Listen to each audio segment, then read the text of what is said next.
Good morning. Good morning to all of you. I'm Cito Beltran, and you are watching Agenda on Signal TV, channels 8 and 250, and on the Facebook platform of One News PH.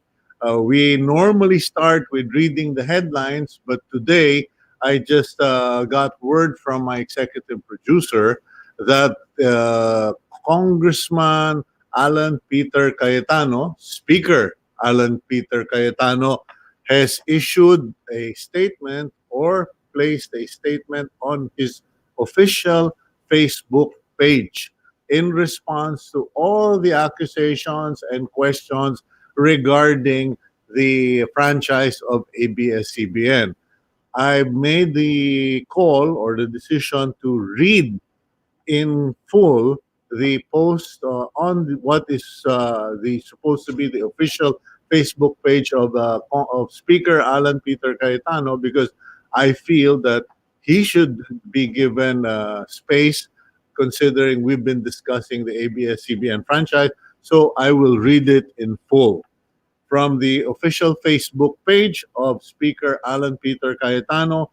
He begins with a quote from the Bible, from the book of Jeremiah 18:23. But you, Lord, know all their plots to kill me. Do not forgive their crimes or blot out their sins from your sight. Let them be overthrown before you. Deal with them in the time of your anger. That's from Jeremiah 18:23, which Speaker Alan Peter Cayetano quoted.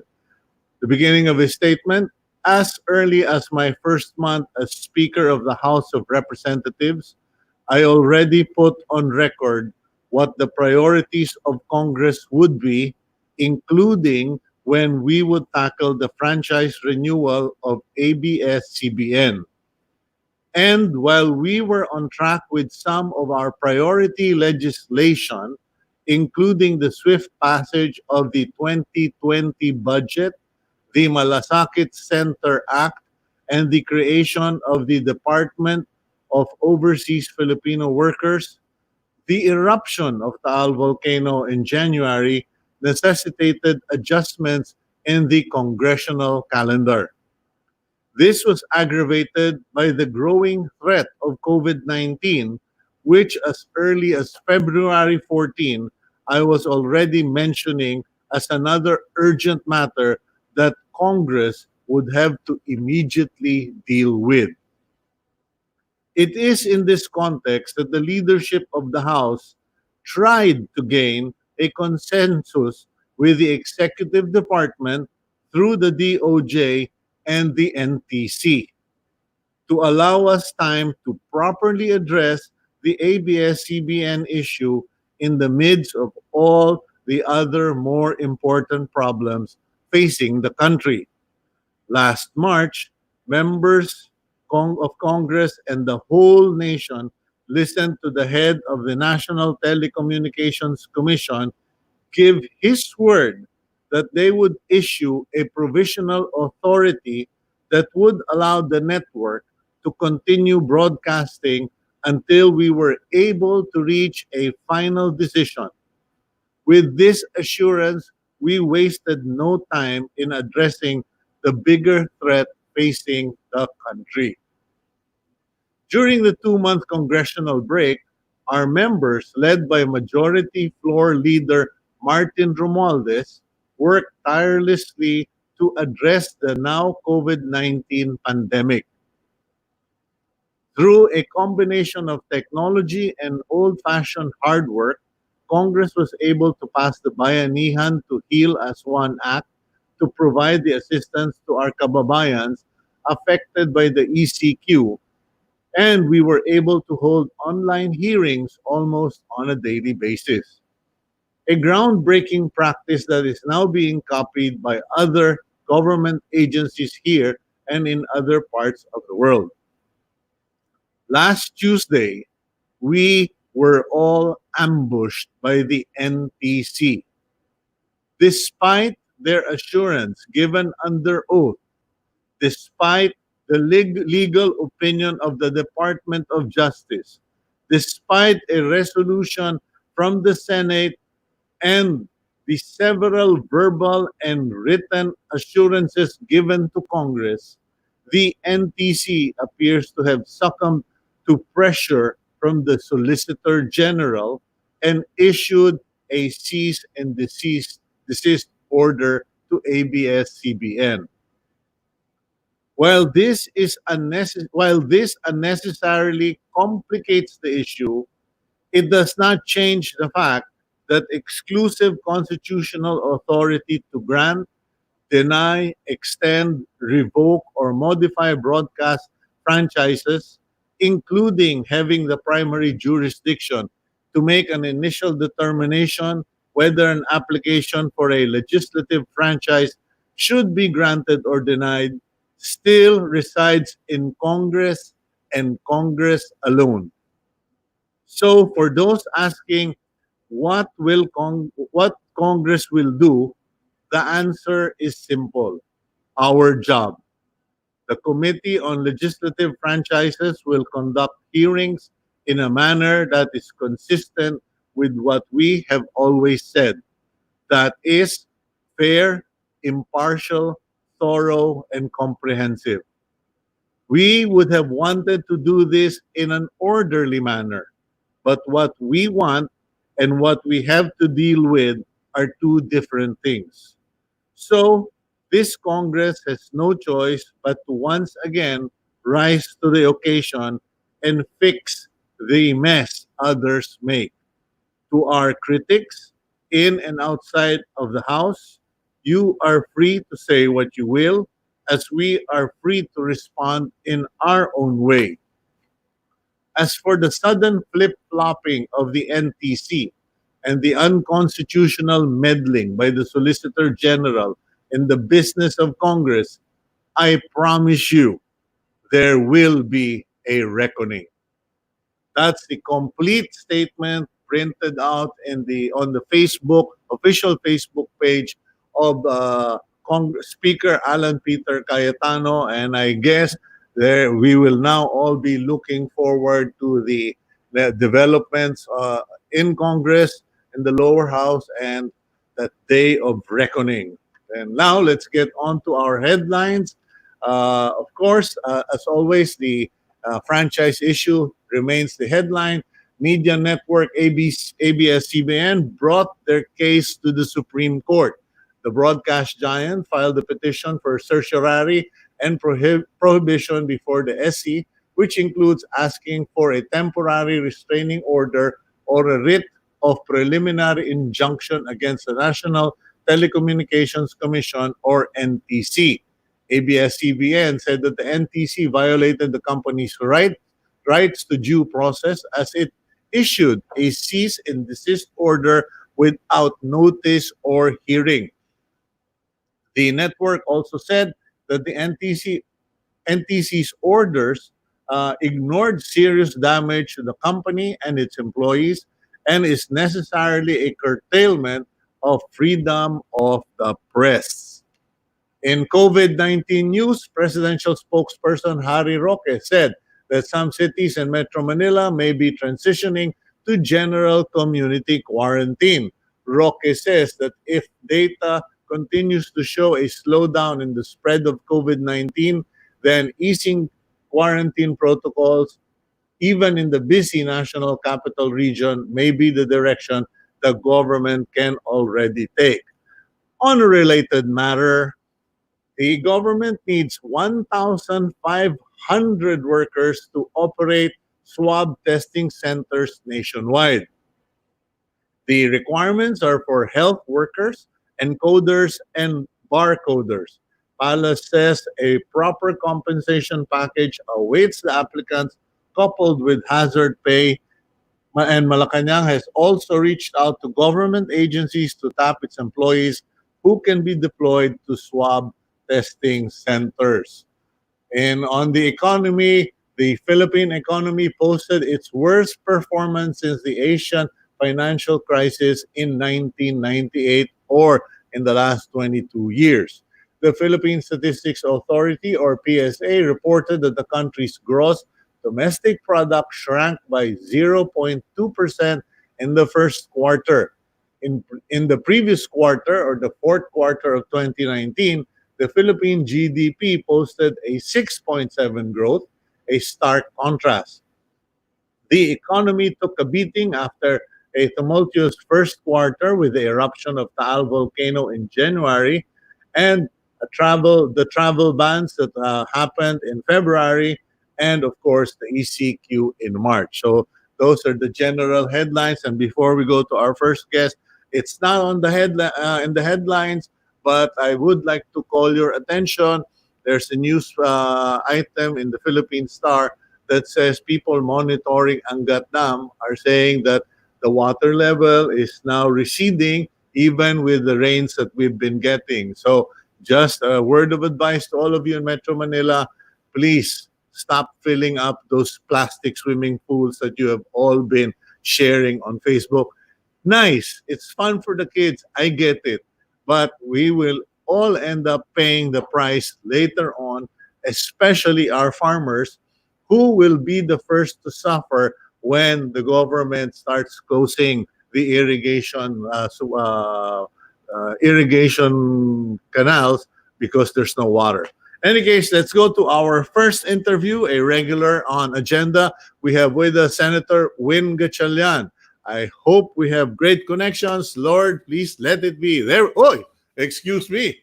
Who is this hip hopper with okay, Senator GATCHALIAN, ikaw ba yan? You have no audio, sir. Yeah, okay, sorry, there sorry. you go. Naka-mute siya. Okay. This is the problem kung hindi ka makapunta ng barbero. Umahaba yung buhok mo. And it's flying everywhere. Oh, okay. Well, I was a bit surprised seeing you with your cap, with your bull cap, and the last okay. time I wore this was in college pa. I had to revive all of these things. Okay. In any case, I'm glad to see you are well, healthy. Good to see you, Sito. Okay, and I don't know if you heard what I just read from the Facebook page of Speaker Cayetano. Apparently, and I can't blame him. I mean, he must be hurting from all the criticisms he's been getting. What are your thoughts on this? Well, in the same manner, we had a hearing in the Senate, and the same statements were heard from NTC chairman, and we were assured by the NTC chairman that a provisional authority can be given. And considering that the provisional authority has been given many, many times hindi lang to sa big networks, even small networks were given provisional authority. And this is because of timing issues. Sometimes Congress takes a while to approve franchises, and it's unfair for existing operators to just completely shut down. So the remedy for that is NTC issues provisional authorities, and once the franchise has been given out, the franchise will take over legally. So in other words, a provisional authority has been giving out many times in the past, so we don't have, I don't see any reason why a provisional authority cannot be given at this time. And that assurance, and nasira, yung assurance na binigay sa amin, both in the House and both in the Senate, totally nasira. That's why a lot of us were quite surprised that this type of remedy all of a sudden cannot be given out. Okay, following the points you've raised, number one, provisional authority given in the past. First of all, ang depensa ng NTC, wala na silang franchise Wala na tayong pag-uusapan. Wala na silang franchise, trabaho namin, nasabihan sila, wag na wag kayong mag-e-ere kasi wala kayong franchise, illegal yan. Correct. That was a question raised during the Senate hearing. And Secretary Guevara gave a statement that the principle of equity, meaning kung nag-ooperate ka na at maraming mga taong nakasalalay, 11,000 in fact of ABS employees are hinge on this on this franchise. The NTC is given the authority, being a quasi-judicial body, to issue a provisional authority. They have the power to do that, no? Because of many things. Number one is employment. Number two is operations. And number three, the whole industry will actually be affected if ABS will completely cease operation. So with this, with Not to mention that we are in the middle of a global health crisis. correct. Timing is also very important, no? Because in this case, the flow of information is very important. And ABS-CBN commands a whopping 80% of the market. No? Malaki talagang ABS-CBN. It's virtually in the homes of every Filipino. Um, and information flow right now is very important. No? We see IATAF, we see DOH giving regular briefings so that people will understand what's happening. People will be guided on what's happening. And we need every single uh, uh, medium to give information to our people. And with that in mind, no, all of these circumstances in mind, there is merit for NTC to give a provisional. Ibig sabihin naman provisional to eh. No, Hmm. it can be revoked at any given time, given the circumstances. But Because in fact, during the hearings in the Senate and in Congress, tumatayo kayong guarantor, or at least some of your associates were standing in as guarantors that the franchise will be given to ABS-CBN. And I thank you for explaining the principle of equity. Marami sa amin, many of us don't understand that principle of equity, that if you are an existing company such as ABS-CBN with a 25-year track record and 11,000 employees, etc. So that is given weight both by the legislative branch, plus as well because of the fact that you raise an important point, Senator. Kanya tuwan-tuwa akong kausap ka eh. Because, no, seriously, because we keep thinking of NTC as some bureau eh. But they are a quasi-judicial office, and correct. therefore they're independent of anybody and everybody, including the Office of the Solicitor General. Am I Correct. correct? Correct. And these are the NTC itself. It's a regulator, and it can make decisions. It can actually also punish those industries that it regulates. But they are guided by a lot of jurisprudence, a lot of things that they have done in the past. No, and from my observation and from our research, and provisional authority is not it's nothing new. No, it's been given to many TV stations, many radio stations, especially those ones that deliver important public service to their locality. So, Mm. looking at all of this, no, Sito, no, you have a pandemic happening. You need information flowing to our homes, and then we have employees looking at all of these conditions. The NTC can come up with reasoning or with logic that a provisional authority is needed for it to continue to operate, because without it, much graver situation can happen. But there is sufficient justification on the Correct. ground. Now, Correct. Correct. the second issue, the following what you were talking about. So the NTC, Commissioner Gamaliel Cordoba, hindi ko siya makalimutan kasi yung pangalang Gamaliel, nabasa ko yun sa the book of Acts eh. Yung Gamaliel, the high priest. Anyway, his standing is as the high priest of the NTC. Now, in any case, he stood before Congress, he stood before the Senate, and made what was it? Usapang lasing ba yun? Verbal commitment ba yun? Or because he was in the Senate, someone told me he swore an oath to Correct. say the truth and nothing but the truth. And therefore, anything he said there had the power of a contract. Correct. Correct.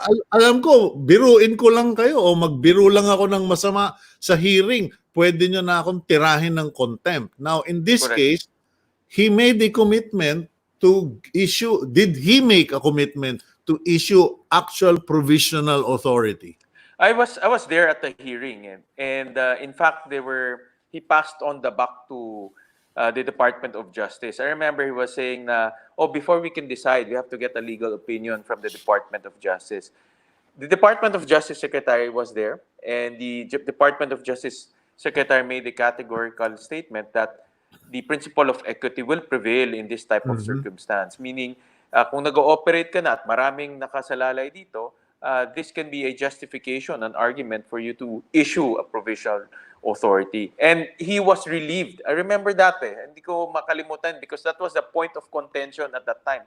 So he was relieved that, sabi niya, oh, andito na pala yung DOJ, meron ng justification, therefore we can issue a provisional authority. That statement is a very important statement because that guided us, the senators, and also Congress in terms of how to approach this franchise and what pace and what process we will have to take in order to approve that franchise. Of course, we respect each other's process. No, we respect the process for Congress. Congress respects our process. But that statement guided the pace and guided the process. And then all of a sudden, iba pala yung gagawin mo. So, binigyan mo kami ng isang statement na sinundan namin as a guide, pero iba pala yung nangyari. That's why we were quite surprised, no? And it can be, for me, no, it can be a justification for contempt because at that point in time, you gave us a statement that we held and we used to guide us in our decision making. Okay, so now I'm just bewildered. You pointed out that they are a quasi-judicial body. Why did they even have to ask the DOJ for an opinion? In fact, the DOJ Secretary Menardo Guevara said, sa totoo lang, hindi naman opinion yung binigay namin, advice lang yung binigay namin kasi hindi kami pwedeng magbigay ng opinion. Well, Sito, it became a habit in government, no? Kung hindi ka sigurado legally, hingi ka ng opinion sa DOJ, minsan sa OSG, minsan sa OP. I've seen that many times. No? Kung may isang agency or isang secretary na hindi sila sigurado, hingi ako ng legal cover sa ibang agency para hindi naman ako ang direktang tamaan. So it's a practice that's been happening in government, but it's something that gives legal cover to NTC. And in fact, they were given legal cover at that time. Okay, now going back to the issue of the NTC doing the flip-flop, your colleague, Senator Sani Angara, I don't know how to term it, but he basically hinted, suggested that in between the time that Gamaliel Cordova gave the assurance to the Senate that a provisional authority will be issued until the time May 5 when the NTC issued its cease and desist order, someone must have spoken to the NTC to decide otherwise. And of course, we all know it was public that the Solicitor General made a veiled threat or a threat that if the NTC issues provisional authority, maaari silang magkakaso.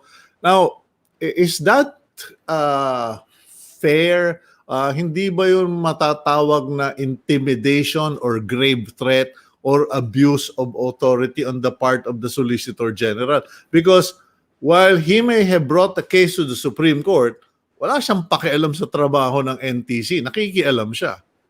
I think the best decision NTC should have made is what is best for the country.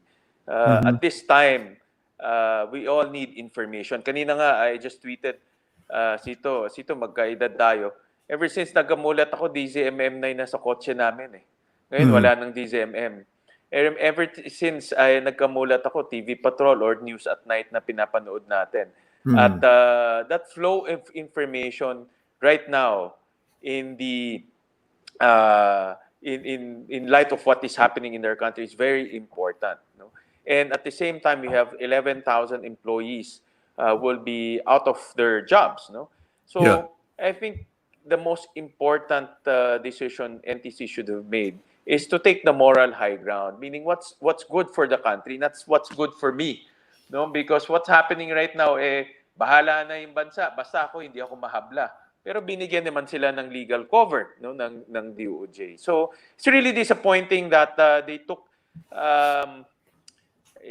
for me, they took a very selfish decision by protecting themselves first. So bahala na yung 11,000, bahala na yung bansa natin. Basta ako, hindi ako mahabla at hindi ako malalagay sa alanganin. Okay. Last question on this subject.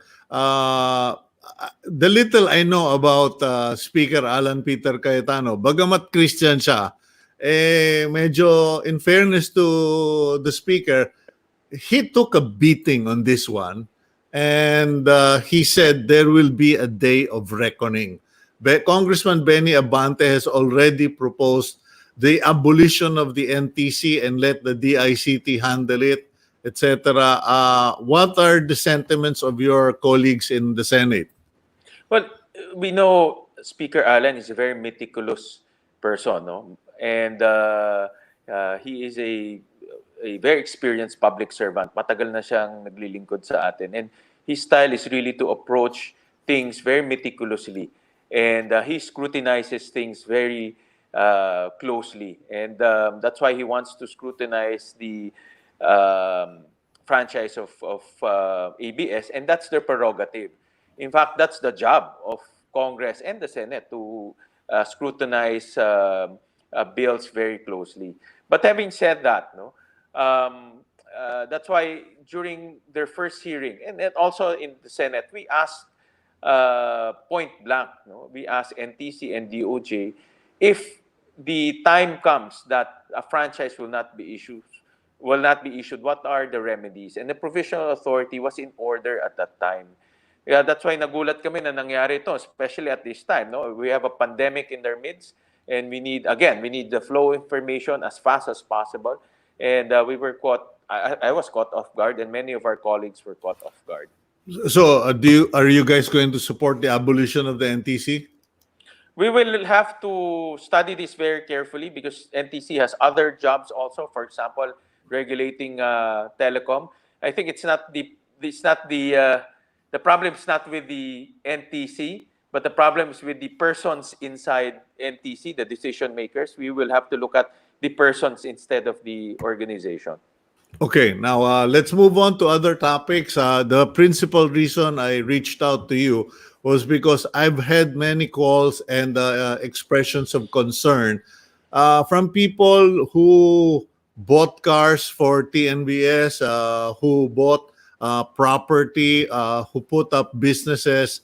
And well, pag nanonood sila ng TV, they watch international news as well, and they hear of government bailouts abroad, of bailouts for small businesses, etc. Well, they feel that who are we going to go to, because we don't have business, we don't have income, and now they are faced with that choice. Kasi kaya pa naman yung 1 month. Most business owners are simply giving out the 13-month pay to help out their employees.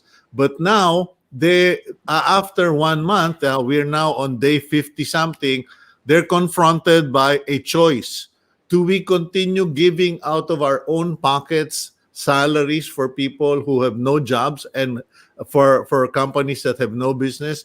Or do we simply say goodbye and say, kanya-kanya na tayo, you're on your own because I also need to think of my family? What's happening? Is anyone even seriously addressing this, or is someone in charge as far as this is concerned? Well, Sito, we are facing from my existence in this planet, we're facing one of the most difficult challenges our country has ever faced, and not only our country but the entire world. No, and now because the world is interconnected via transportation, via internet, more so that one country affects the other. This crisis is so deep that it creates a lot of uncertainty in the minds of our people. And that uncertainty is the one that is unsettling for many of us. Hindi to katulad ng bagyo o sunog. No? At least bagyo, after bagyo, you can rebuild. Or sunog, after sunog, you can rebuild. This this pandemic, even after the lockdown, there's still big uncertainty. Ano ba ang mangyayari sa atin? Magkakaroon ba ng second wave? Do we find a vaccine that will magically eliminate the virus? Do we find a medicine that can reduce the time of recoveries? Marami pang uncertainty. And this uncertainty is creating sleepless nights, especially to our entrepreneurs. And there are two major things that our entrepreneurs, no, businessmen, especially the small and medium enterprises, I want to focus on our entrepreneurs, the MSMEs, because they're the Yeah. ones being battered right now, left and right. And the most two difficult things that our entrepreneurs are facing is number one, liquidity. May pera ba ako na nakatabi so that kung mag-GCQ na tayo, tatanggalin na natin yung lockdown, I have money to buy for working capital, I have money to pay for my bills and restart my business. And number two, our employees. So a lot of our businessmen, their priority is their employees. But of course, may hangganan rin sila. Sito, it cannot Yes. go for a long time, no? And I really salute our entrepreneurs. I know a lot of entrepreneurs right now, medium and small enterprises, even though they're now dipping into their personal savings, they're making sure that their employees are getting some form of salary, some form of help from their entrepreneurs. They prioritize the welfare of their employees, and I salute them for that. So, in short, government should come in two ways, among many things, but I want to simplify this. Number one is to make sure that there's liquidity for our MSMEs, meaning meron silang working capital that they can tap into right away. And this should be in the form of loans, very for me, no, zero rate, zero interest loan, so they will not worry about paying for interest. And number two, direct subsidies for employees, because their employees should be maintained in their companies, and employment should always be maintained in our system. Yeah, but I was speaking with Governor Artiap of Bohol yesterday. Napag-usapan namin yung balik probinsya of Bongo, and he mentioned something that is a harsh reality. Nagpapautang ang mga government institutions, financial institutions, banks, etc. But yes, they are not as competitive or as high as private sector banks.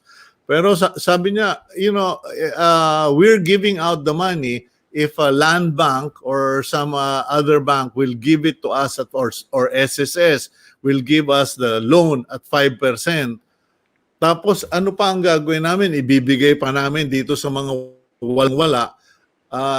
You're right. It's 0% loans. Para as I mentioned yesterday, I said baka dapat gayahin na yung appliance na zero interest to 24 months to give. Correct. Definitely, there will be a form of subsidy here by the government. It cannot be purely commercial, because what we need is for businesses to tap into extraordinary means, because this is an extraordinary circumstance.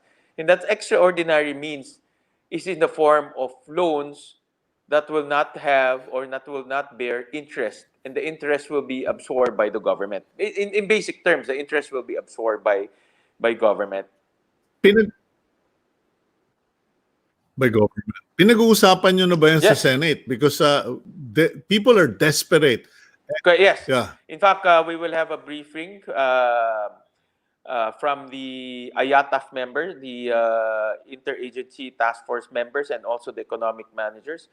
Because after the lockdown, there are two things, among many things again, but simplify lang. There are two things that we need to look at. Number one is, can we handle a potential second wave? Is our health system ready to do that? And number two, we have to also look at how to restart our economy by by making sure that the most vulnerable, the MSMEs and also vulnerable sectors such as tourism and hospitality will be given special attention. Okay.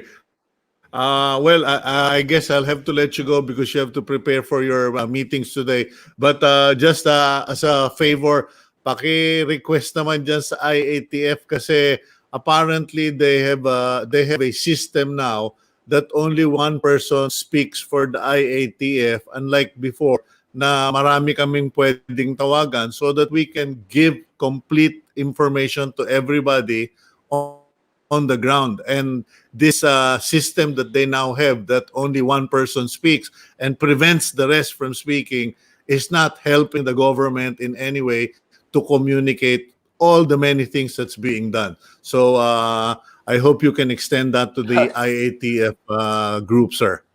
All right, I'll bring that up. Okay. Thank you very much, Senator Gatchalian. Thank you, And thank you. I hope we can carry on to the next week conversations kasi may mga nagtatanong pa. Siguro quickly na lang. Ikaw yung gumawa ng no garage, no car policy. Pero ngayon, everyone is talking, wala ng cars, wala ng mga mass transit, puro motorsiklo na lang dahil sa social distancing. But are we even prepared for that? Nakita ko, Sito, that our weakest link patient system natin. So, that's why the opening should be gradual. Let's not allow businesses that will encourage mass gatherings, such as malls. Let's not encourage mass gathering at all for now, no? Because mass gatherings will encourage people to come out in hordes. And let's reduce demand. So, ang importante, since we're reducing supply of our mass transportation, we also have to reduce demand. And what are those demand? Yan, malls, mass gatherings, schools, i-delay na muna natin yan until we stabilize the situation right now.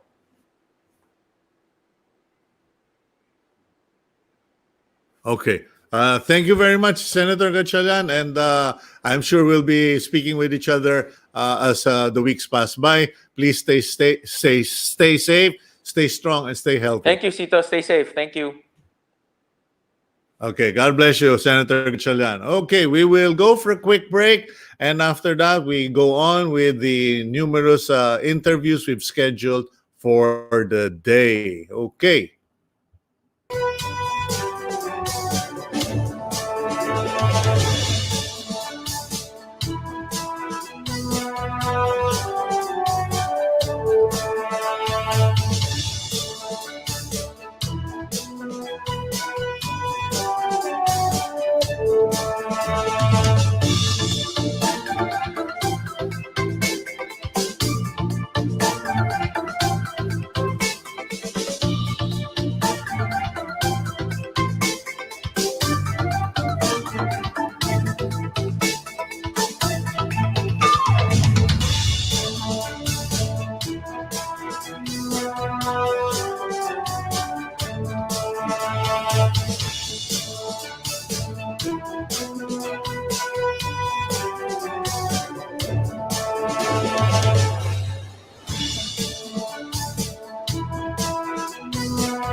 Hi sir, mic Oh, test. mic test. One, two, three, four.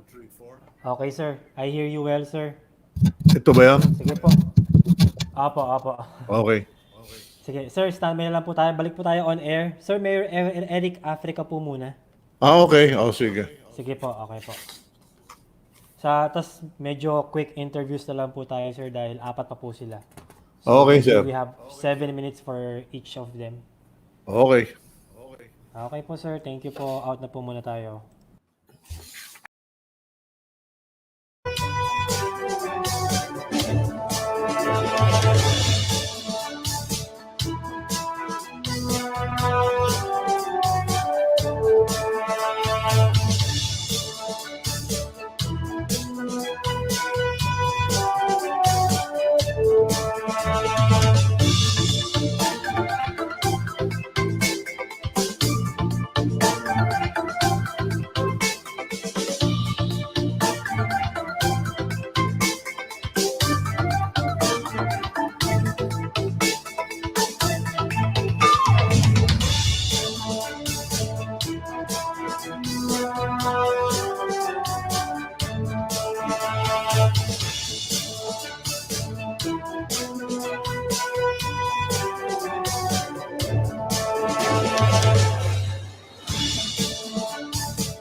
Okay, you're back here on agenda, and you have please excuse the rather long gap that we had because I don't know what it is about today. But early on, before we even started the program, I kind of had an inkling that there was something wrong with the internet as a whole because I already noticed that just setting up our system, things were slow. I thought it was because I have an 8-year-old MacBook, but apparently it's quite widespread because we have a problem with the internet even at the main studio, and then two of our scheduled guests who were already lined up at the beginning of the program.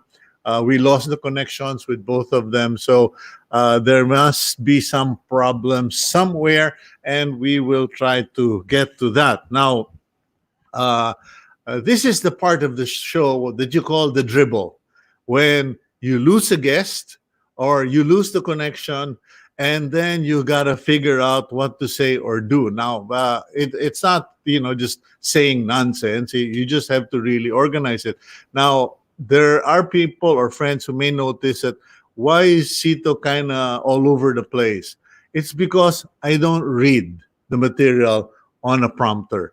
Many of these international anchors, hosts that you watch on the famous or well-known cable shows, they actually have such a setup where they have prompters. And we're doing this the good old-fashioned way. We're doing it with pieces of paper. We're reading from the newspaper. But I guess, hey, that's how my generation did it, and that's how my father's generation did it. And right now, I'm giving you a sampling of the dribble. This is the dribble where you come up with something to talk about just on the fly. But we don't do everything on the fly. I have my list of topics that I would like to discuss. But first of all, going back to what I said at the beginning of the program, there's been a report that the water level in Angat Dam, while still in the normal, it's going down. People clearly observed, the people monitoring the place clearly observed that the water is slowly going down in spite of the fact that we've had rains. And by the way, you should thank the Lord above. Thank God for a relatively pleasant summer. I mean, it hasn't been scorching heat. Yes, we've had recorded high temperatures, but it has not been such that it just continues all day, 24/7. we've had breaks, we've had several cloudy days, we've had rain. In fact, the other night we had quite a bit of rain, and we're really glad. And I think a lot of people on Facebook were kind of celebrating that. But nonetheless, in spite of the rains, in spite of the water going into the dam, the water level is going down. And so I think you should all start preparing for the eventuality that water might be rationed. And it's not a shortage. It's that they're not talking shortage here, and we should all pray against a shortage. But on the other hand, you don't want to be stupid and then start yelling and screaming because you didn't prepare, in spite of the fact that you've been warned and you've known for several years that that is the water situation until and unless we build dams all over the country. Which reminds me, I don't know what's going on with the dam construction, because when we had the water crisis a year ago, people were saying that the dams won't be up until the end of 2020, 2023. So the question is, what is the state of the construction in those dams? Now, okay, we now have the mayor of Parañaque, Mayor Edwin Olivares, on the line. Mayor, magandang umaga po, sir. Ay, magandang umaga sa Isito. Maraming salamat sa ako po yung naimbitahan sa inyong programa. Thank you very much. Yeah, Mayor, actually, I've been looking for you since yesterday, the other day pa nga, kasi may na-pick up akong balita that you are supporting the extension of ECQ as expressed by several members of or several other local government officials. Eh, alam mo, kung mayor magsalita, gets ko yun. But ikaw, you are the head of the Metro Manila Commission, or the samahan ng mga mayor sa Metro Manila. Ikaw namumuno. And when you say maybe we should extend, eh mukhang may extend. Ano ba ang situation? May extend ba tayo? Actually, Sito, bukas ng hapon, about 1 o'clock to 2 o'clock in the afternoon, magkakaroon po kami ng emergency meeting ng Metro Manila Council. At ito pong Metro Manila Council is composed of the 16 city mayor and 1 municipality mayor. Kasama po natin dito ang chairman ng MMDA, si General Daniel Lim. At ikukonvito tomorrow para mapag-usapan po namin regarding this May 15, either for the extension or lifting ng ating ECQ. Alam naman natin yung pong chito ng desisyon ng for extension or lifting, nagagaling po yan sa recommendation ng IATF, ng Interagency Task Force. Ang MMC isa sa recommendatory body na policy making ng Metro Manila para kung ano po yung situation dito sa ground. Kasi importante po yung ginagawa natin ngayon na in-expand po natin all over the National Capital Region yung ating testing capacity, yung ating mass testing. Kasi before, kung natatandaan nyo a month ago, ito, hirap na hirap ang testing natin. Iisa lang po yung pinadadala na laboratory. Yan yung pong RITM. Pero ngayon, sa tulong po ng ating national government, meron na po tayong 18 laboratories accredited by DOH. Kaya po yung resulta, madali pong lumabas po sa atin yung ating PCR testing para naman po ma-isolate po natin yung pong mga positive patient po natin, maalis po natin sa community. Hanggang hindi po naibababa o napapalaki pa yung mass testing, napakahirap po na mailip po natin yung ating ECQ. Tapos handong pa rin po yung ating pong mga pasyente na COVID patient to po sa community. So yan po yung isang tinitingnan po ng ating Metro Manila Council, yung pong ating ongoing na mass testing para ma-identify po natin at ma-isolate po natin ang lahat ng ating COVID positive all over the community of the National Capital Region. Okay, kayo po nakakausap naman po niyo siguro yung mga kapwa niyo, Mayor. And it seems, I don't know if I heard it wrong, but I heard yesterday that Mandaluyong is going to do a hard lockdown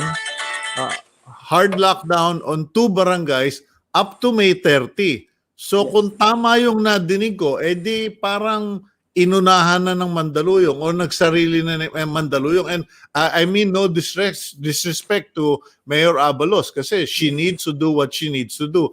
But parang sa kanila, wala kami, magla-lockdown kami up to May 30 kasi may problema kami. And then Navotas has the same problem. Would I be correct in guessing na chances are this will still continue up to May 30?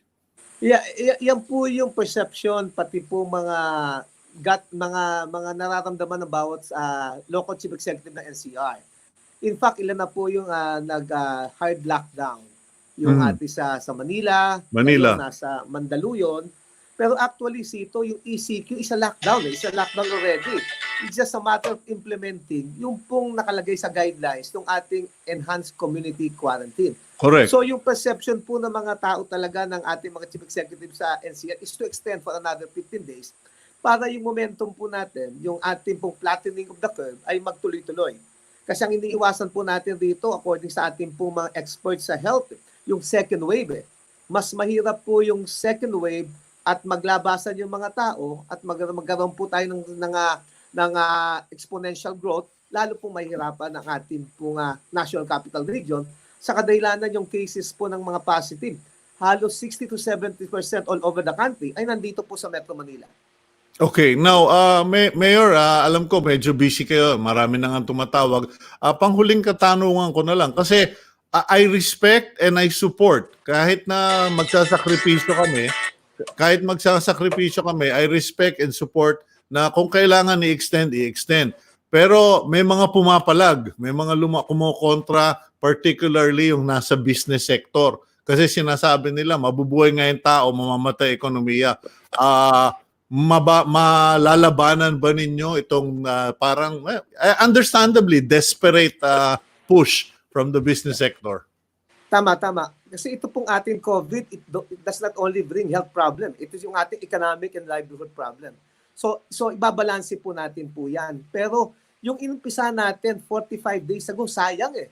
Kapag tayo nagkaroon po ng second wave dito, babalik na naman tayo sa ABC na naman po. It's just a matter of 15 days. Itong 15 days natin extension na ito. Tapos we could convert itong ating ECQ to GCQ para po naman yung mga ibang businesses, katulad ng mga BPO offices, makapagbukas na po sila. Pero sasabihin natin ito pong ating pong conversion sa ating pong GCQ, this will be a new normal. Hindi po ito magiging regular na normal, na katulad ng mga papasok opisina, yung iba nun ay work at home, 50% na papasok, we will have a guidelines on social distancing, lahat naka-face mask. So, doon po natin piniprepare na po yan, pero bigyan pa po natin another 15 days para naman po yung ating pong second wave ay maiwasan po natin dito po sa National Capital Region. Okay, thank you very much, Mayor Edwin Olivares. Malaking bagay po at sana po ito yung maging umpisa ng mahaba nating pag-uugnayan kasi ngayon ko lang kayo nakilala at ngayon ko lang nalaman na ikaw ang chairman ng MMC. Yes, chairperson. Chairperson ng MMC. Okay. Yes, MMC, yes. Please stay safe, stay strong, and stay healthy, Mayor, and may God bless you, sir. Thank you for the opportunity, Sito. Good morning. Okay, and that's Mayor Edwin Olivares. And from Parañaque, let's go on to Lipa City kasi pati naman sila dyan sa Calabar Zone ay sapul nitong COVID-19. Let's go to the beloved Mayor of Lipa City. Kanya beloved kasi bayan natin yan. Dyan po yung aking pangalawang tahanan. Let's find out if Mayor Eric Africa is available already. Okay, Mayor, good morning po. Good morning, Sito. Wag na po kayo magpadala ng relief goods sa akin. Nasa Pasig po ako ngayon. In any case, thank you for joining us. Kamusta na po ba dyan sa Lipa? I just spoke to Mayor Edwin Olivares, the chairman of the Metro Manila Council or League of Mayors sa Metro Manila. And sila, medyo ang direksyon nila extend to May 30 kasi talagang malala pa rin yung problema in certain parts of Metro Manila. Diyan po sa bayan natin sa Lipa, kamusta naman kayo? Nung nag-start po tayo ng targeted testing, ay tumaas talaga yung number. So meron tayo ngayong 40 positive cases sa lungsod ng Lipa. So sa tingin ko ay dapat ay before ma-lift yung lockdown, ay meron certain percentage ang mga lahat po ng cities and municipalities na magkaroon po sila ng testing sa kanila po mga bayan-bayan. Okay. Ngayon, paano naman po yung natetest ninyo na positive? Kasi alam ninyo, ang masaklap sa sitwasyon natin, pag na-test kang positive, hindi ka makakabalik sa tahanan mo, hindi ka tatanggapin sa barangay mo, maraming discrimination. Diyan po ba sa Lipa, do you already have places for quarantine for confirmed cases and suspected cases? Yes po. Doon po sa mga confirmed case na symptomatic, meron po tayong meron po tayong isang isolation na facility. Then doon naman sa mga may mild symptoms or kailangan po ng hospital care, meron din tayong quarantine na building sa likod po ng ating local hospital. Then pag may severe case, meron po tayong MOA with private hospitals na sila po yung mag-aasikaso sa patient. Okay, kamusta naman po yung mga confirmed cases natin dyan? Kamusta yung recovery? Meron na bang mga nakabangon, naka-recover? Out of 40 positive case, meron po tayong 11 recoveries and unfortunately may 7 deaths din po tayo. Okay. Now, ano po ang naging epekto nito sa bayan ng Lipa? Kasi dahil nga lagi naman ako nakikipag-usap sa mga kasama ko diyan sa Inusluban, talagang ang higpit daw ng ECQ diyan sa bayan ng Lipa. Talagang ang tindi ng pag-check sa mga quarantine passes. Kamusta ang naging epekto sa ekonomiya? Actually, sa economy naman ng Lipa City, talagang malaki rin ang epekto. Dahil considering na ang Lipa ay nasa center ng Batangas, and dito talaga yung mga trade na nangyayari. Pero ito kasi health issue. Mahalaga po ang buhay ng bawat tao, and ito po'y konting sacrifice lang to make sure naman na wag mas mag-spread yung virus. Okay, paano naman po yung accommodation dun kasi maraming ang kalakal at saka may mga farms, may maraming mga lugar dyan ng kabuhayan. Paano yung pangangailangan o pagbiyahe ng mga tao? Kasi may mga lumapit nga sa akin na, Kuyang, hindi kami makapamili ng pagkain ng hayop, hindi kami makabili ng similya ng baboy kasi hindi kami makalabas ng bahay. Etc. Nakagawa na ba ng adjustments ang bayan ng Lipa para sa yung agricultural movement of people in agriculture, I mean? Actually, since day one naman ay unhampered yung takbo po ng ating mga agricultural products at the same time yung ating pong mga tao. Dahil sinunod po natin yung policy ng IATF at saka lahat po ng national laws ay pinapatupad naman po sa lungsod ng Lipa. So tuloy-tuloy yung ating pong mga products. Okay. First time ninyo naging mayor ngayon, ano? Dati kayo vice mayor pero ngayon first time mayor. Curious lang ako kasi may mga biru-biruan, marami sigurong mga first time mayor ngayon na sising na nag-mayor pa sila. Ano bang pakiramdam ninyo, Mayor Africa, na para kayo inindulto? Actually ay talagang mahirap. Ito yung unexpected and unprepared. Aaminin ko unprepared talaga na hindi namin nakalain na magiging ganito ka-severe yung case ito nga sa COVID.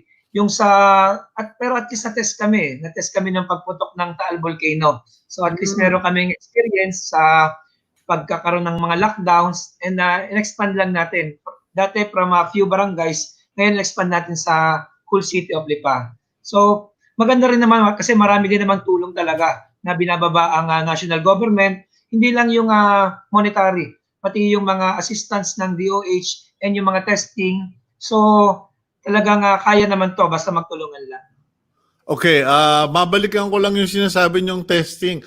Kamusta naman nung supply o kaya availability ng mga health workers na magpapalakad nitong testing na ito? Kasi nananawagan na nga, binasa ko kanina sa headlines ng Philippine Star na nangangailangan ng 1,500 workers ang gobyerno para lang sa mga testing facilities all over the country. Diyan po ba sa Lipa, sapat na ang bilang? Do you have enough personnel and testing kits to undertake at may target na ba kayo? Opo, bali sa personal po, wala po kaming problema. Meron po kaming mga available na mga nurses and medtechs na nagkakandak po ng mass testing sa lungsod ng Lipa. With regard naman po sa mga test swabs, tayo pinagkaroon ng memorandum of agreement sa Red Cross. So nag-allocate tayo ng 5 million to procure po yung mga test kits. So hindi po tayo nagkukulang, kaya tuloy-tuloy yung ating testing.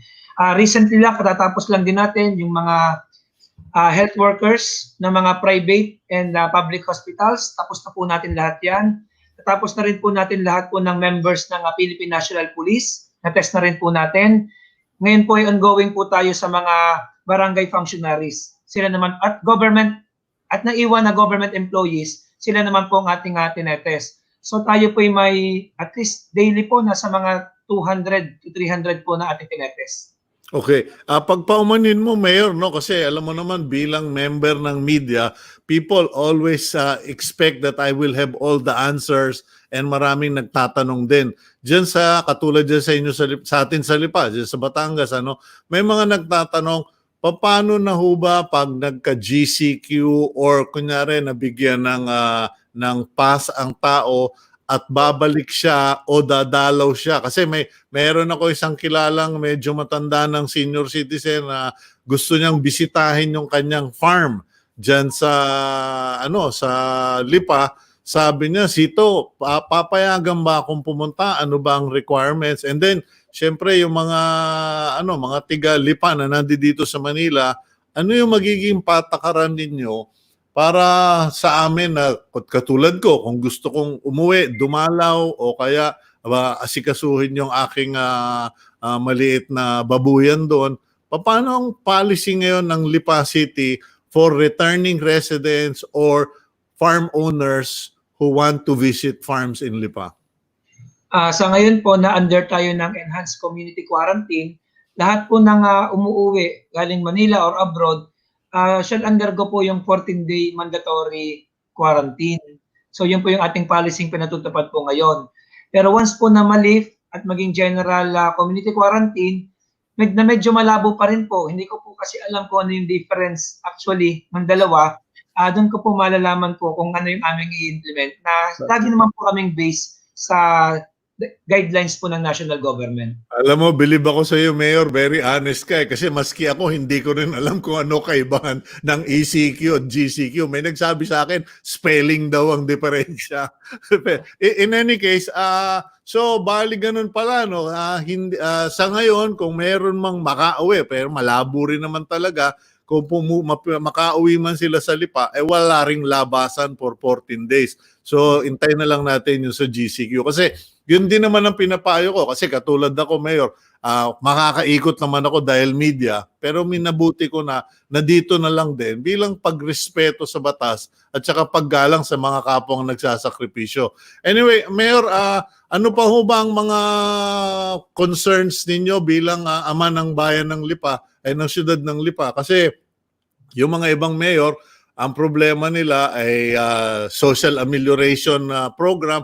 Kayo po ba may sufficienting pera? Kasi alam ko nung tumungtong kang mayor, I know that you as the father of the city had to take on yung mga financial obligations dun sa mga projects na itinayo ng mga nakaraang administrasyon.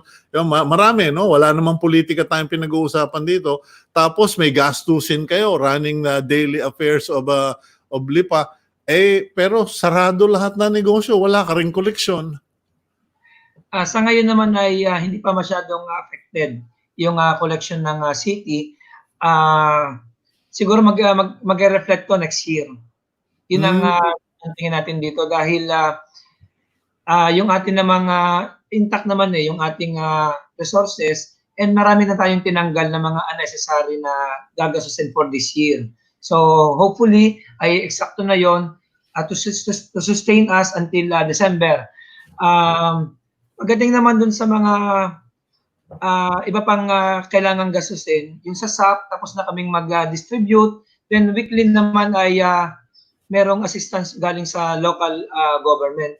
Pero hindi to ang matagalan. Tingin ko after 1 month medyo mahihirapan na rin po ang city na i-sustain yung pagbibigay po ng assistance sa lahat po ng Lipenyo.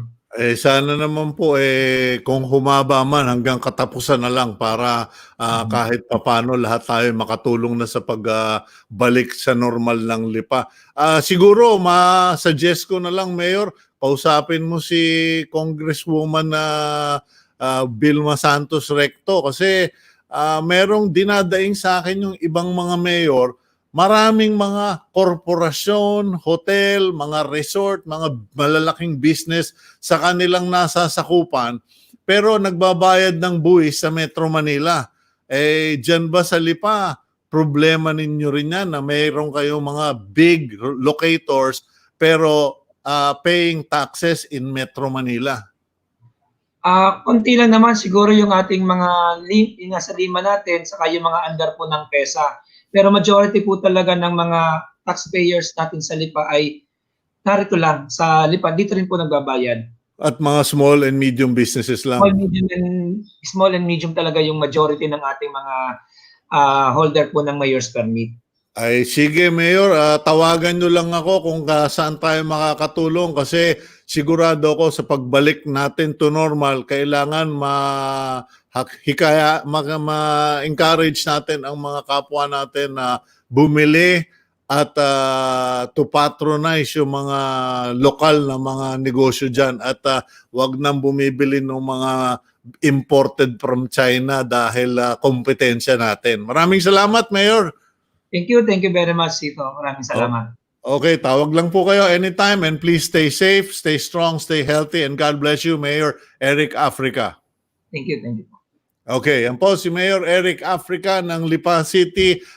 Yan po ang akin second home. My body is in Pasig, my heart is in Lipa. So whatever. Now, let's go to our next guest. We have with us Mayor TOBY TIANGCO of Navotas City, isa pang mayor, kaibigan natin na namumroblema dahil sa mga pasaway. Mayor TOBY, are you there already? Yes, Tito. Good morning. Good morning. Nakangiti ka pa. Sa dami ng problema mo, Mayor, bilib ako sa'yo. Wala naman na kailangan natin harapin to eh. Wala naman tayong magagawa. Dapat positive na lang yung outlook natin. Okay, ngayon siguro kung na-monitor mo, pinag-uusapan na namin ni Mayor EDWIN Olivarez na yung possible extension from May 15 to May 30. Ang Mandaluyong nag-declare sila ng hard lockdown sa 2 barangay, yung isa up to May 30. Kanya medyo napakamot ako. Sabi ko, well, if you're extending it to May 30, then does this mean that the entire Metro Manila will do so likewise? What's your sentiment on the situation in connection with your situation, Mayor TIANGCO? Okay, unang-una doon sa hard lockdown, since May 6, Wednesday, nag-extreme enhanced community quarantine kami. Ano po ibig sabihin nito? Ang ibig sabihin nito, prior to that, prior to May 6, pwedeng mamalengke yung tao every day. Starting May 6 hanggang May 15, every other day na lang po yung pamamalengke. So either Monday, Wednesday, Friday kayo or Tuesday, Thursday, Saturday kayo. Sunday is the disinfection day sa mga palengke. Ginawa namin to kasi yung latest data namin nagpapakita na karamihan ng mga nahahawa dito sa last mga tests namin, ang common activity nila ay nagpunta sa palengke or nagpunta sa grocery. So kung yun ang common activity at 10 days left from May 6 to May 15 para doon sa ECQ, so kung hindi namin hahatiin, that means 10 days silang pwedeng mamalengke, which means 10 days din sila pwedeng mahawa. Ngunit kung hinati namin, we were thinking na 5 days na lang sila mamamalengke, so yung hinahati mo yung chance na mahawa sila by 50%. Instead na 10 araw, magiging 5 araw. Of course, walang science sa likod nito, no? But we have to try everything para maiwasan yung paghawa. Pangalawa, mas konti na yung mga nasa palengke, no? Now, yung question ninyo tungkol doon sa pag-extend, bukas pa po kami mag-meeting via Zoom ng mga Metro Manila mayors. But when my opinion was asked yesterday, ang sabi ko, gusto ko muna makita yung recommendation ng epidemiologist ng DOH. Kasi yung decision should be based on data and experts. Hindi naman kami doktor, hindi naman kami eksperto dyan. So, ang hirap magdesisyon. But even with the data of the epidemiologist, alam kong napakahirap na decision or recommendation yung gagawin namin bukas. Because what we will do tomorrow is just to decide among ourselves ano yung recommendation namin. Hindi naman kami magdesisyon sa huli. Pero napakahirap noon because kung in-extend natin yung ECQ, hirap na yung mga tao. Hirap na sila walang kita, hirap na sila na nasa loob lang ng bahay. Lalo na ngayon, napakainit, no? So, pero wala naman tayong choice. Hindi naman natin sila pwede palabasin kasi doon sa mga areas na maliliit yung bahay, mainit, dikit-dikit rin naman yung mga bahay. Pag lumabas naman sila, magkakahawaan naman sila. Ngayon, pag binaba naman natin sa GCQ, which is more lax, posibleng mas maraming mahawaan, just like what happened to other countries, at babalik na naman tayo dun sa ECQ. So, kaya nga ang pakiusap ko dun sa mga mamamayan namin is habang may natitira pang araw, kumbaga sa basketball, last 2 minutes to, todo bigay na tayo para mapababa yung cases. Kasi pag bumaba yung Navotas, that is the contribution of Navotas doon sa national figure. Contribution in such a way na pinapababa mo yung curve, no? Pero napakahirap talaga nung decision na yan. And what I was requesting was to have a preliminary meeting tomorrow and have another meeting mga May 12 closer. Kasi baka from tomorrow to May 12 may improvement. So, yun. Ngunit syempre, naghahanda na rin kami for GCQ, no? Inahanda na namin, nagsi-scenario building kami kahit wala pang guidelines from the national government kung ano yung exact rules. Meron naman silang soft rules na pinakita eh. So, we're imagining the situation, making scenarios, tinitingnan namin paano gagawin yung sa GCQ. Ang isang nakita namin, pinaka-importante pag nag-GCQ, is yung tamang paraan ng pagsuot ng face mask. Hindi basta pagsuot ng takip sa mukha, pero yung tamang paraan. Kasi kung hindi tama yung paraan ng pagsuot, baliwala naman yung takip sa mukha. Okay, Mayor, what is your team, particularly your medical team, telling you? Because it's already May 8. You did the lockdown, anong tawag mo doon? Kasi ang dami ng version, extreme. Sorry kung magulo. Extreme. Oh, extreme, no? Extreme community quarantine. Ngayon, marami kayong cases ngayon. So, it means that in spite of 45, 50 days, tumataas pa rin. May explanation po doon. Ang explanation doon is because yung targeted testing namin started only nung Monday. Kasi Monday lang na-finalize yung MOA sa Red Cross. At mas mabilis dumating yung resulta ng Red Cross. Kasi dati yung RITM, I'm not blaming them, no? It's because of the volume na naging 8 araw, 9 na araw yung result. Siyempre, mas madami magpa-test, mas mabagal. Hindi naman nila kasalanan yan. Nung dumating yung Red Cross, 2 to 3 days na lang yung resulta ng testing at mas madami na kaming natetest. So, naturally, tataas yung kaso. Kaya lang, an epidemiologist has to evaluate if the increase in numbers is really an increase in numbers or it's just an increase in tests. Because, kunyari, 100 tinest natin, 5% sabihin mo infection rate, no? For simple computation lang, hindi naman 5%. 5 tao yan. Kung ginawa yung 1,000 yung test, 50 kaagad madadag ang positive, pero 5% pa rin. So, mas mabuting eksperto ang mag-evaluate yan eh. Kasi kung ano man yung magiging desisyon, apektado yung buhay ng tao eh. So, mas mabuting sila at pakita yung data sa amin at explain kung ano yung recommendation nila. Okay, now, based on everything that's going on there, anong mangyayari, ano ang goals ninyo with this extreme community quarantine? I'm sure may may dahilan ka for doing it, na-explain nyo na yung dahilan ninyo. Ngayon, ano yung goals ninyo and ano ang what do you hope to achieve after that? Yung goal talaga doon is mapababa yung transmission. Kasi doon na lang sa palengke nagkakaroon ng transmission kasi stricto kami doon sa pag-implement ng ECQ eh. Lagpas 1,000 na nga yung na-file namin ng kaso dyan at napakulong eh. Mayor, alam mo may naisip lang ako. Kasi tinetesting natin yung mga taong pumupunta o binabantayan natin yung mga taong pumupunta sa palengke. Baka naman yung may sakit yung nagbebenta sa palengke. Hindi, tama. Pwede natin a good idea ipapa-suggest ko ngayon sa health department namin na i-test yung mga sandali, susulat ko lang baka malimutan. I-test yung mga nasa palengke. Tama 'yon. Pareho tayong medyo asymptomatic na yung memory. Hindi pa sa dami ng iniisip bago mo magawa. May bago na naman pumasok so mas mabuting sinusulat para hindi nalilimutan. Okay. In any case, yes, good idea 'yon, no? Good idea. Sabi ko nga i-test yung mga nasa palengke. Oo, kasi alam mo, tinetesting natin yung nahahawa, yung pinanggagalingan ng panghahawa. Baka mga symptomatic dyan dahil antitibay na ng katawan sa kakatrabaho sa palengke.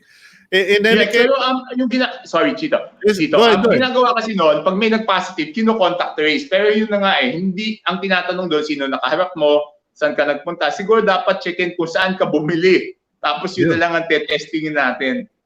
Okay. In any case, Mayor, at least we got a good idea from you na you guys want the opinion of the DOH epidemiologist and then you want 2 meetings before making the final recommendation.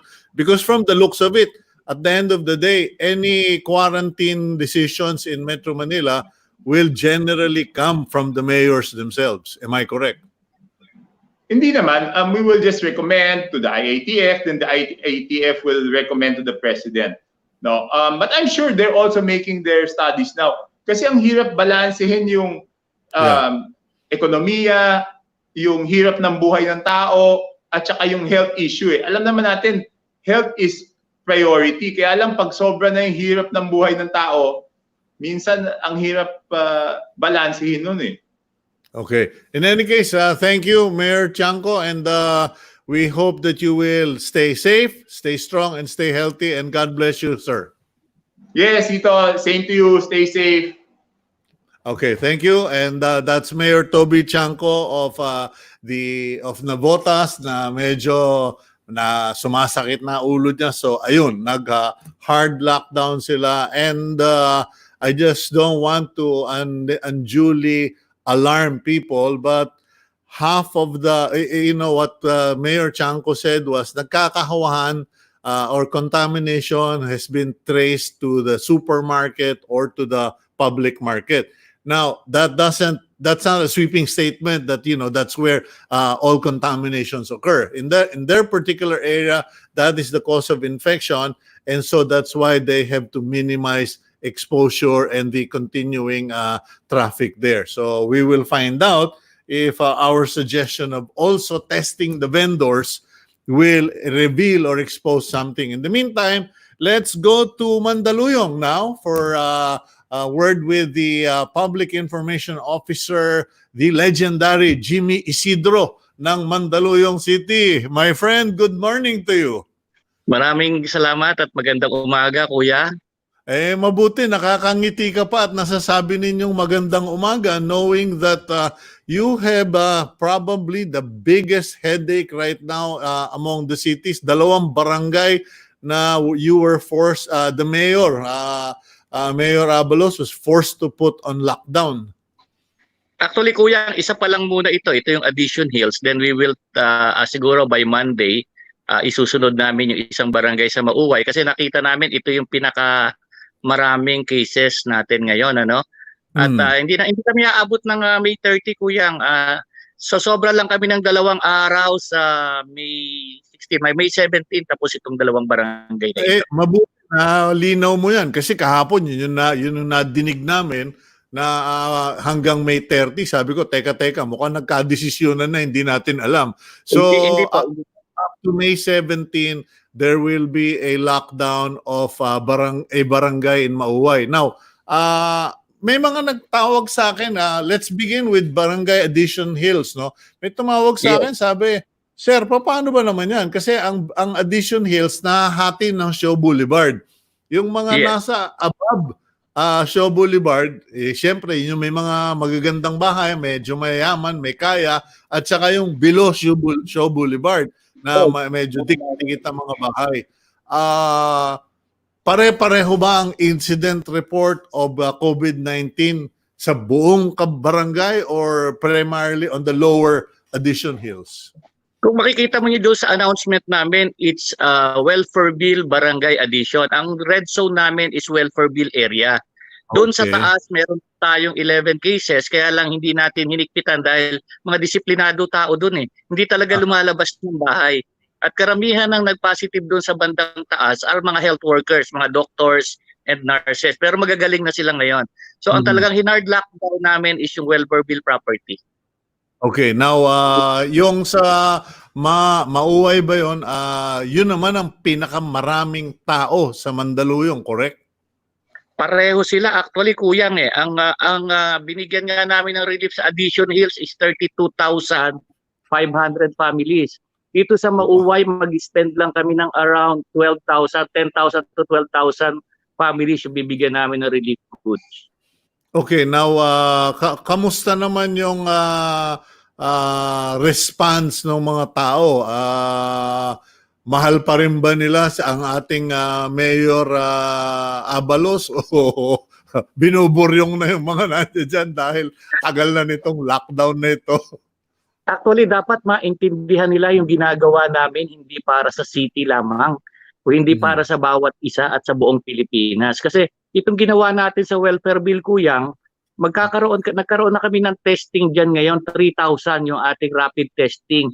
At kahapon, alam ko, meron na nag-30 na nag-positive na in-isolate na namin. At nilagay na namin sa isolation area at isinwab na namin sila.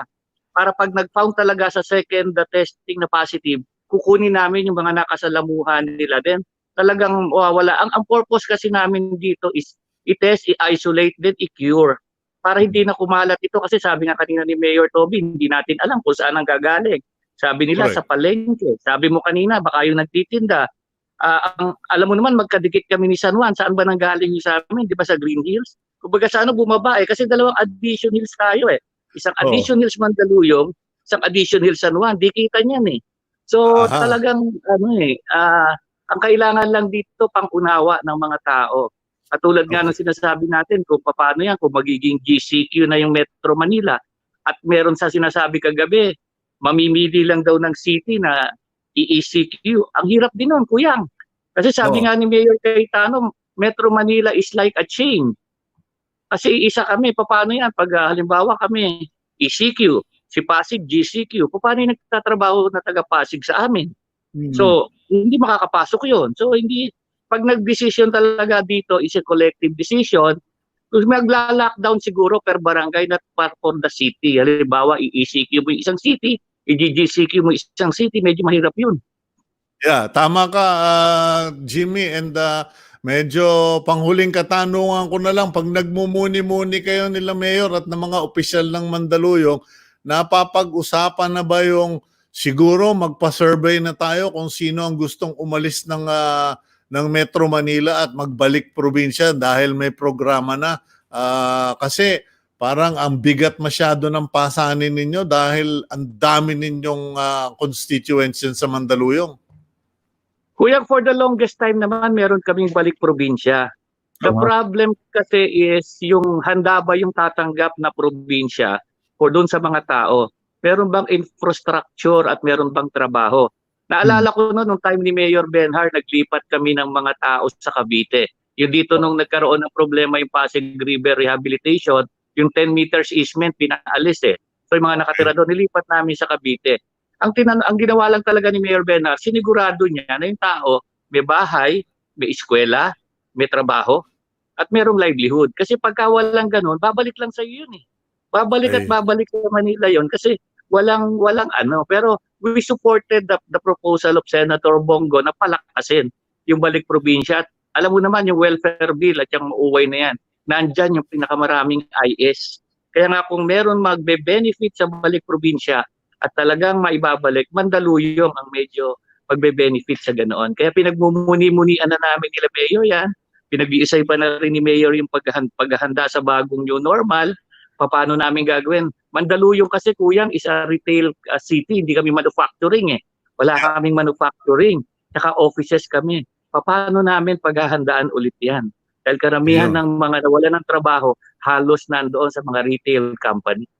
Ayun na nga po. Okay, maraming salamat Jimmy. Ngayon pa lang kita nakapanayam sa telebisyon at magaling ka pa rin. Wala pa rin kupas at pakibigay ang aming dasal at well wishes to Mayor Abalos. May she stay healthy and pati ikaw, please stay healthy, stay safe and stay strong. God bless you, Jimmy. Sa iyo rin, Kuyang, ang aming panalangin nasa iyo at sa buong pamilya mo, Kuyang. Maraming salamat. Okay, thank you very much, Mr. Jimmy Isidro, the Public Information Officer of the City of Mandaluyong. Ayan po, hindi raw po up to May 30. Aabutin lang sila ng May 17. So may hirit silang 2 days. Ang tanong ngayon, hihirit ba ang Metro Manila mayors na ituloy na natin? But you know, strangely enough, ladies and gentlemen, even in the US, parts of the US, abroad, people are not, majority, about 60%, and even among my friends, 60%, it doesn't matter to them because at the end of the day, they say, I'd rather be alive than dead. I'd rather be safe than sorry. So I hope that all of you stay safe and stay indoors and make the best of all of this. And please make time to pray, read your Bible, and be a blessing to others. God bless all of you. We love you. Stay safe, stay strong, stay healthy. Take care.